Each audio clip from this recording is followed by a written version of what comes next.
तर आज आम्ही पुण्यातील वंडर द सिटी फिरायला गेलो. तर पुण्यामध्ये कात्रज कोंढवा रोडजवळ हे वंडर द सिटीचा सेट उभारण करण्यात आलेला आहे.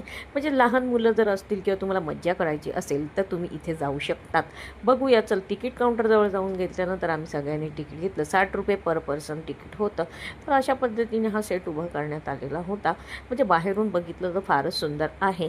पण दुपारी जाऊ नका, कारण का प्रचंड ऊन आहे. हे बघण्यासारखं तुम्हाला वाटेल तर संध्याकाळी 6 नंतरच इथे तुम्ही जाऊ शकता.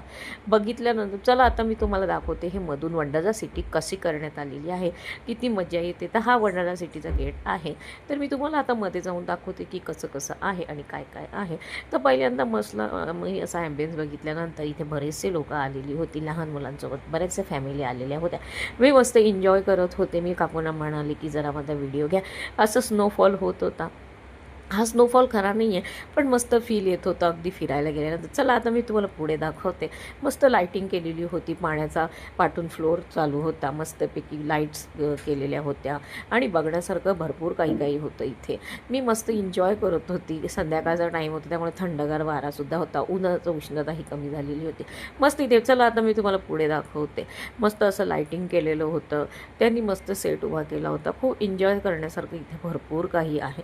जर तुम्ही पुण्यातील कात्रज कोंढवाजवळ आले असतील तर 60 रुपये तिकीट घेऊन तुम्ही हे बघू शकता.